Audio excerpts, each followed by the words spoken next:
Allez, bonjour à toutes et à tous, bienvenue sur cette nouvelle émission Canapé Comics. On va prendre le temps de parler comics. Il fait beau mais il fait très froid, donc on est tous à l'intérieur. Et puis j'ai pas mal de choses à vous dire. Donc je suis Laurent, webmaster du blog Comics Heroes et de la page Facebook French Comics Force. Alors aujourd'hui je vais vous proposer un petit compte rendu de mes lectures, une petite news sur une campagne de financement participatif, et puis un avis sur un film, le film comics de la semaine, The Batman, puisque j'ai eu la chance de le voir grâce à North Star Comics. Et puis aussi l'autre actu finalement un peu ciné-comics de la semaine, c'était l'arrivée de Captain Marvel sur Disney+. Donc je vais essayer de vous parler de tout ça. On commence donc directement. Je commence par quoi? Je vais commencer par mes lectures. Alors je vais faire quoi? Je vais faire par ordre de hype.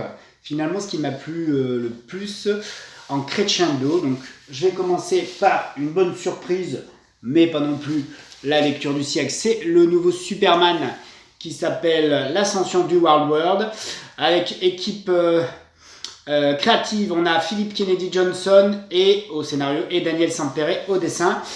Philip Kennedy Johnson qui a déjà d'ailleurs réalisé le scénariste des épisodes Superman que vous trouvez dans le dernier Batman bimestriel, Batman Rebirth.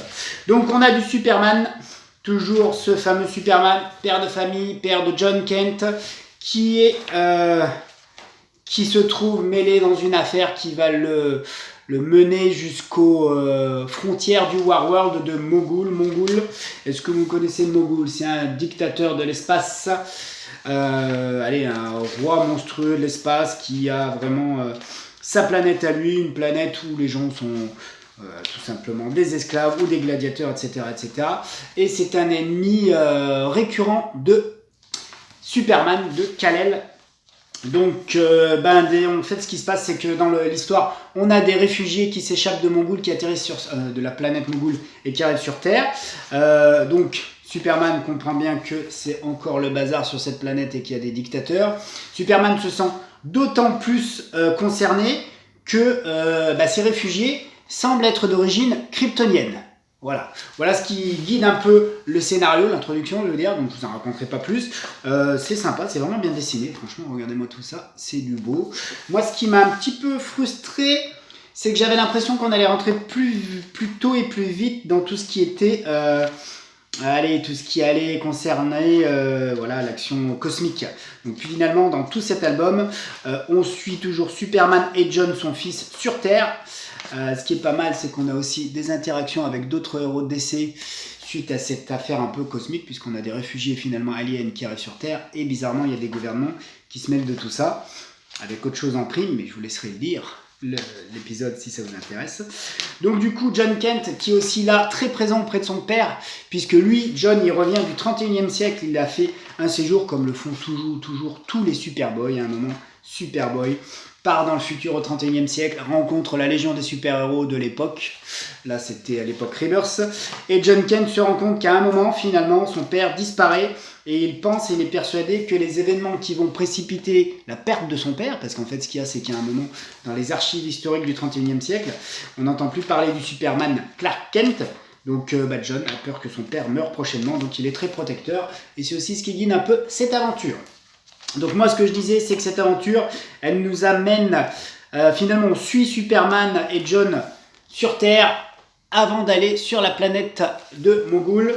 Ce qui m'embête un peu, c'est justement, c'est pas aller dans cet album déjà, on les a pas vus en pleine action dans l'espace en train d'affronter le grand méchant. J'aurais voulu que ça se passe déjà dans cet album, donc je sais pas si je vais suivre la suite.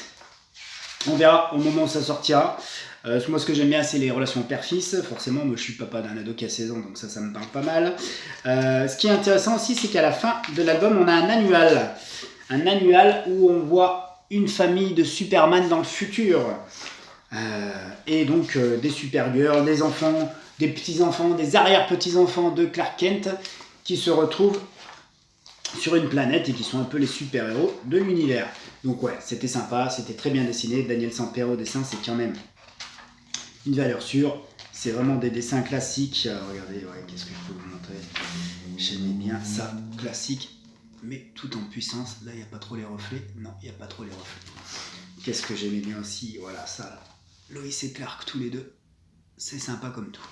Donc, voilà, bon moment de lecture, sincèrement. Je ne sais pas si je vais continuer. Bon, je suis assez Superman, moi. Je suis plus Superman que Batman à la base. Mais on verra si je vais un petit peu plus loin. Donc, autre lecture de la semaine, et qui est d'actualité, puisqu'il s'agit d'un des albums qu'on trouve à 6,99 € en ce moment, partout en librairie, avec une collection entièrement dédiée à Spider-Man. Moi, j'ai pris qu'un exemplaire, ce qui me faisait envie, parce qu'il y a une tonne de titres de Spider-Man dans cette collection à 6,99 €. Donc, c'est vraiment une belle opportunité de découvrir des titres à pas cher. Souvent, un album de 5-6 épisodes pour 7 €. C'est pas dégueu. Moi, ce qui me plaît, ce qui m'intéresse dans ce que j'ai vu là, ce serait Spider-Verse, mais j'ai déjà les épisodes Spider-Verse en mensuel. Donc, des fois, je vous avoue, ça me fait envie de racheter à ce petit prix des choses que j'ai déjà, mais ça, plus ça, plus ça. Voilà. Ça fait beaucoup de place dans les étagères, et donc il faut des étagères, il faut des murs pour poser les étagères. Donc voilà, c'est pour ça que j'essaie d'être raisonnable. Là, j'ai pris celui-là parce que je l'avais pas. Tout simplement, première rencontre officielle entre Spider-Man Peter Parker et le Spider-Man de l'univers Ultimate, Miles Morales, avec Bendis au scénario. Brian Michael Bendis, c'est le scénariste des années 2000, allez, au moins jusqu'à 2010, c'est le scénariste qui a relancé vraiment les Avengers avec toute la gamme de New Avengers jusqu'à Civil War et d'autres gros événements Marvel. Et la dessinatrice italienne, Sara Pichelli, c'est une dessinatrice, on n'en a pas si souvent que ça, il faut dire ce qui est, que je ne connais pas tellement, moi que je ne connais pas vraiment très bien, Sara Pichelli, dont j'entends souvent parler, et ça y est, j'ai enfin un comics de Sara Pichelli. Et là, c'est tout simplement la rencontre entre Peter Parker et Miles Morales, la première rencontre entre les deux Spider-Man, hein, j'ai envie de dire entre Spider-Man et Spider-Boy. Et ouais, c'était sympa, c'était fun. Ça se passe essentiellement dans l'univers Ultimate, d'accord? Donc c'est plutôt notre Peter Parker qui se retrouve dans l'univers de Miles Morales. Et ouais, c'était pour 7 €. Je suis bien content d'avoir acheté cette aventure, je vous avouerai. Puisque, ben voilà, on joue pas mal sur l'émotion, on va dire, et sur le côté un peu familial de l'histoire des deux Spider-Man d'ailleurs. Plutôt celle de Peter Parker. Voilà, je vous en dis pas plus pour pas vous spoiler. C'est des albums qui datent un peu puisque c'était à l'époque dans l'univers Ultimate officiel, hein, donc voilà, vraiment cette rencontre comme il se doit à un moment. Les super-héros, ils commencent d'abord par agir avant de parler, c'est un petit peu le cas ici aussi, mais voilà, ce qui est intéressant vraiment dans cet album, c'est qu'à un moment il y a des moments assez émouvants entre Peter et la famille Parker de l'univers Ultimate. Voilà, puis troisième lecture du moment que je continue. Je vous en avais déjà parlé la semaine dernière puisque j'avais commencé à lire les épisodes de Superman. Donc là, je me suis mis dans les Batman, moi qui ne suis pas fan de Batman. Je me suis plongé dans les épisodes de Batman en lien avec le miroir. Donc c'est ce qu'on appelle Detective Comics, puisque dans cette Detective Comics, on découvre un nouvel ennemi de Batman, un ennemi mystère qui est là magnifiquement dessiné par Kenneth Rocafort. Du coup j'ai le doute parce que je le prononce Kenneth Rocafort. Ok, Kenneth Rocafort, qui est très connu puisque je crois que c'est le dessinateur qui œuvre sur Lady Mechanica. Lady Mechanica circule pour pas mal de fans de comics dans un univers steampunk qui n'a rien à voir avec l'univers de Batman, mais Kenneth Rocafort fait un épisode pour lancer finalement, cet épisode de Batman face à Miroir. Donc il ne fait qu'un épisode. Par la suite, on a donc des épisodes qui sont dessinés par Bilquis Evely, toujours avec au scénario Peter J. Tomasi. Et donc c'est ce fameux personnage mystère qui s'appelle Miroir parce que, comme dans Watchmen, la série, si vous l'avez vu, il a un masque intégral, mais même un costume intégral qui fait un effet miroir, un miroir plastique. Donc du coup, ce miroir, comme il s'appelle, se donne le rôle de porte-parole des citoyens de Gotham pour dire qu'ils en ont marre des chauves-souris, des bats, et qu'ils ne veulent plus des justiciers masqués, un petit peu dans la même veine et le même mouvement que peut-être le futur maire de Batman, puisqu'on s'aperçoit qu'à la suite des gros événements Là, le miroir, là, avec son... Là, on a moins les reflets, mais imaginez, ouais, c'est vraiment un costume entier, intégral, avec le masque, le blouson, tout ça, avec l'effet miroir. Donc, simplement, on a un flic, un ex-flic de Gotham, qui a perdu un œil dans les derniers événements de Joker Wars, c'est dans la Grande Guerre civile, qui a animé Gotham City. Et ce miroir, donc ce flic, je crois que c'est Nakano, si je dis pas de bêtises, je suis pas encore très familiarisé avec tous ces personnage veut devenir maire, se présente à la candidature de maire de Gotham. À mon avis, il va devenir maire de Gotham. Et lui, sa croisade, c'est plus de justiciers masqués dans les rues de Gotham City. Donc, miroir plus le futur maire, j'imagine, ça peut faire une alliance intéressante. Voilà. Et donc, du coup, il y a 2-3 épisodes qui sont consacrés à ce miroir. J'avoue que j'ai trouvé ça assez intéressant. Là, on a la Bat Family, puisque le mouvement lancé par le miroir trouve un écho dans certaines populations de Gotham, et on a des moments de foule, une manifestation qui soutient un moment miroir, et donc ça amène la Bat Family à devoir réagir, à devoir essayer finalement de protéger, et voilà, il y a une émeute là tout simplement entre les pro-Batman et les anti-Batman. Donc voilà, on suit tout ça. Finalement, ça risque de continuer dans le prochain Batman bimestriel Rebirth, qui, bonne nouvelle pour moi, va sortir apparemment dans 2 semaines, le 14 mars, je crois. Donc je pense que je vais acheter la suite. Je ne suis pas un grand lecteur de Batman. Je sais qu'en ce moment, il y a du très bon chez Batman. Et moi, c'est ce qui me plaît dans ce que je lis là. C'est ça que j'ai envie de lire. C'est un peu de voir Batman évoluer. Batman a connu de grands changements dans sa vie. C'est plus le Batman qu'on connaissait, le grand seigneur Wayne, dans sa tour d'ivoire, avec sa Batcave et tout et tout. Il y a eu des changements vraiment très intéressants. Je ne vous les révèle pas, parce que si vous êtes comme moi et que vous voulez réapprendre à lire du Batman, on est dans cette nouvelle continuité qui s'appelle Infinite Frontier. Il y a des albums qui sortent en ce moment, il y a eu Detective Comics et Batman Infinite Frontier, qui sont apparemment très bons, très intéressants. Je pense que c'est vraiment un bon moment pour démarrer Batman. Alors, vous n'y trouverez pas forcément le Batman que vous voyez au ciné classique, le Joker, etc. Mais moi, c'est ça que j'ai envie de lire. C'est du Batman contre de nouvelles menaces. Le maire de Gotham, certainement, ça va être cet ex-flic de Gotham City, qui est finalement un bon mec, qui veut protéger sa population contre les super-héros, mais donc du coup il y a quand même, entre guillemets, il y a contradiction, en tout cas il devrait y avoir conflit avec les intérêts de Batman, les intérêts super-héroïques de Batman, donc ça me plaît. Là c'était pas encore le Joker, c'est un nouvel ennemi que j'ai jamais vu. Je sais qu'il y a un nouveau personnage qui me hype beaucoup, qui s'appelle le Ghostmaker, qui a l'air très badass, avec un masque intégral, costume plutôt blanc et des katanas. Ça me donne envie. Le souci, c'est que je peux pas tout acheter, je l'ai déjà dit, les étagères, les murs, l'argent par exemple aussi. Donc là, je pense que je vais suivre Batman en bimestriel au moins une fois ou deux. Je verrai si ça me plaît et si j'arrive à suivre. Peut-être que ce sera pour moi l'occasion de m'immerger, de vraiment suivre l'univers de Batman que moi je suivais surtout dans les crossovers et dans tout ce qui est Justice League. Donc ça, très bonne lecture. Les épisodes de Tomasi sur Miroir, ce nouvel ennemi un peu... finalement, on ne sait même pas si c'est un ennemi, pour l'instant c'est pas un super bien, c'est un gars qui est contre les chauves-souris, donc ça me plaît, j'ai bien envie de lire la suite. Donc voilà, la suite ça arrive dans 15 jours, 14 mars si je dis pas de bêtises. Donc Batman Rebirth, c'est du souple, c'est du cartonné, c'est du pas très cher, c'est aux alentours de 12 €. Il y a plein de pages de lecture, là il y avait du Superman en guest, donc moi c'est ce qui m'a intéressé, ce qui m'a attiré dans ce numéro, mais finalement vous voyez c'était une bonne idée parce que peut-être que je vais continuer à lire pour Batman et ce nouvel univers finalement, cette nouvelle ère Batman, c'est ça qui m'intéresse. Batman, d'ailleurs, je vais en reparler, vous avez peut-être su cette semaine que The Batman sortait au cinéma. Moi j'ai eu la chance de participer, de voir le film en étant invité en tant qu'auteur de North Star Comics au Cinéville d'Hénin-Beaumont. C'est à chaque fois un super bon moment, franchement c'est top. Pourquoi ? Puisque quand on est invité comme ça, nous ça se passe dans une soirée Movie and Draw, donc dessin et film, dans le hall du Cinéville, qui est un hall super sympa, très ouvert, très bien. Vous avez sur la droite des tables de dessinateurs. Les dessinateurs sont là pour offrir gratuitement un petit croquis aux visiteurs sur le personnage de leur choix.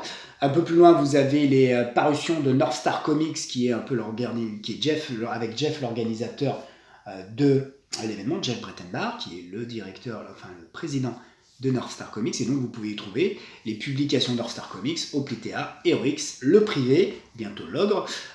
C'est des super comics faits 100% avec passion par des auteurs français, et l'avantage c'est que c'est c'est des produits entre guillemets que vous n'arrivez pas à trouver facilement. Donc là, vous les avez sur place et vous pouvez avoir peut-être une dédicace si des auteurs est présent. Donc d'un côté, vous avez les dessinateurs et de l'autre aussi, l'animation, elle est assurée par un groupe de cosplayers qui est là maintenant à chaque fois, qui assure vraiment, ils ont toujours des costumes, ils connaissent les dates de ciné, ils se préparent 2 mois avant, ils font leurs costumes. Là, il y avait des Nightwing, il y avait forcément des super Harley Quinn, vous imaginez bien. J'avais un super Red Hood, j'adore, donc la capuche rouge. Voilà, tous les types de personnages, des Jokers forcément, et donc ça donne une ambiance vachement sympa. Donc moi du côté des dessinateurs, j'étais avec mon poteau François Maillet, François, coucou, qui du coup me fournit mon super décor du jour. Alors je suis désolé, ils sont pas encadrés, donc pour l'instant ils sont un petit peu bruts. Regardez-moi cette illustration du tournoi des champions, et derrière j'ai un Superman que vous voyez pas très bien parce qu'il est... Ah si, vous le voyez là maintenant, le Superman version cinéma de François Maillet, donc spécial dédicace à François. François qui était là, sur place, avec Grégory Vatine, d'autres dessinateurs que vous rencontrez, et qui font partie un peu des gens qu'on trouve sur les événements organisés par North Star Comics. Voilà, ça c'est la petite parenthèse, voilà ce que c'est que le Movie and Draw. Chaque sortie ciné, Marvel, DC, les grandes sorties ciné, vous allez avoir un Movie and Draw qui est organisé. Vous pouvez venir au cinéma rien que pour participer à l'animation et rentrer chez vous. Il y a des gens qui le font que pour ça, avec leurs enfants qui viennent prendre des dessins et qui parfois ne restent pas pour la séance. En tout cas, nous on est restés pour la séance, et donc du coup, j'ai pu voir avec toute la bande et toute la troupe The Batman, le dernier film donc Batman, qui met en scène Robert Pattinson en Batman et la magnifique Zoé Kravitz en Catwoman. Alors, je suis pas un grand fan de Batman, j'ai trouvé ce film bon, c'est un très bon film, mais moi je ne serais pas un fan incontesté de ce genre de film. C'est du bon Batman. Déjà, pour tous ceux qui se posent la question si Pattinson va pas être ridicule en Batman, non, il est vraiment imposant. Quand vous voyez Batman, donc Pattinson, bon, dites oui, si, quand même, si on l'avait en face de nous, on ferait pas les kékés.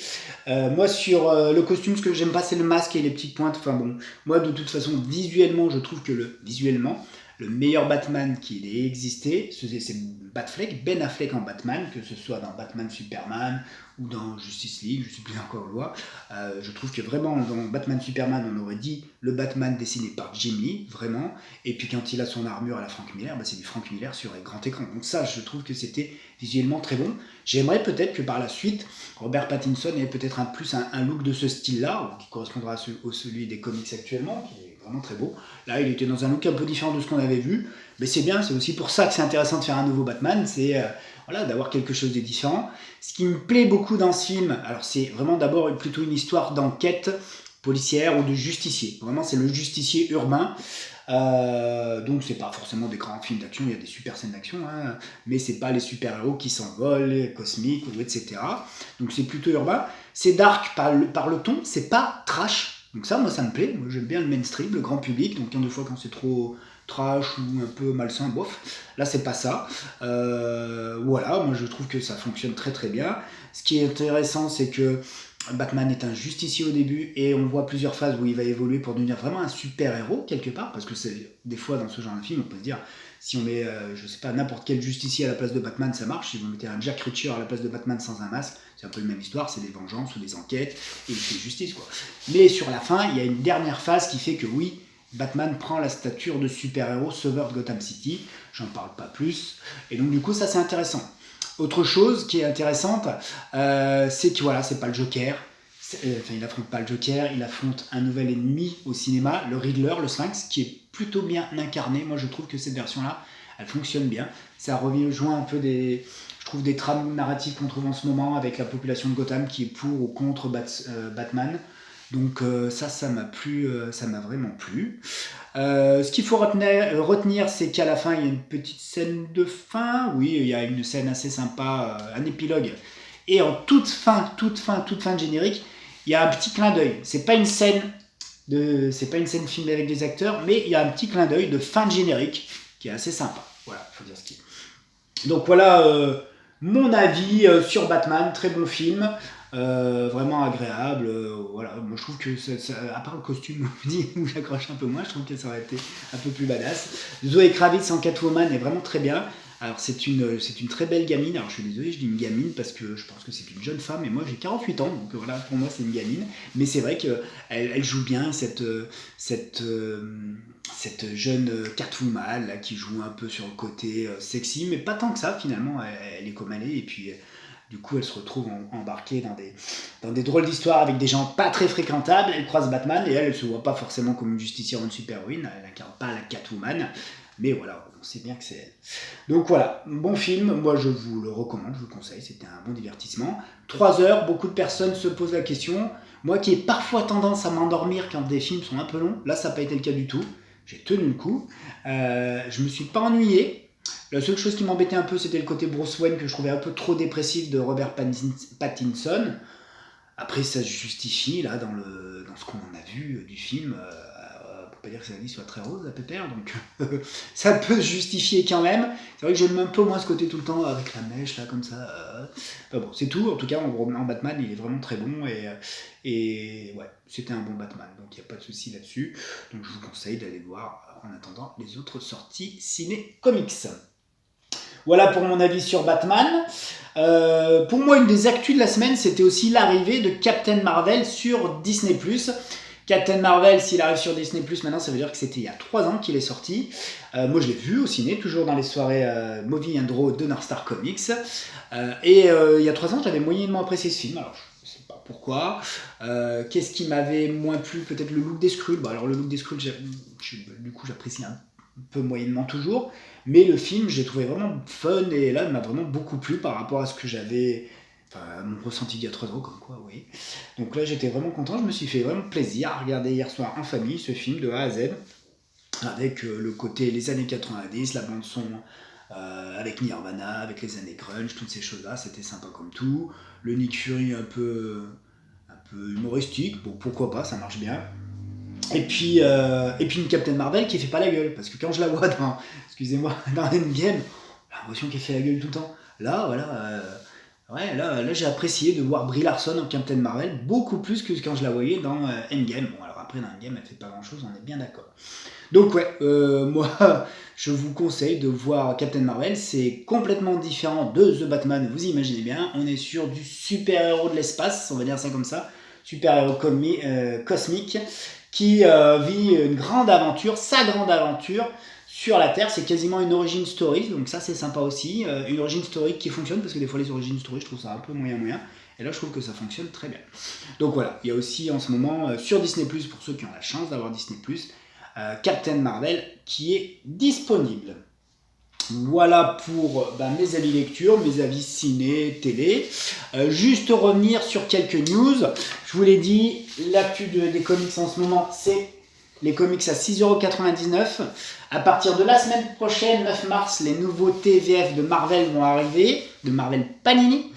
Vous allez avoir notamment le Marvels numéro 3, moi je vais le prendre. Et puis déjà les packs à 20 €, c'est-à-dire 2 albums pour 20 €. Donc là, ce sera le tome 1 et le tome 2 de Avengers de Jason Aaron et de Ed McGuinness. Je vous les conseille vraiment.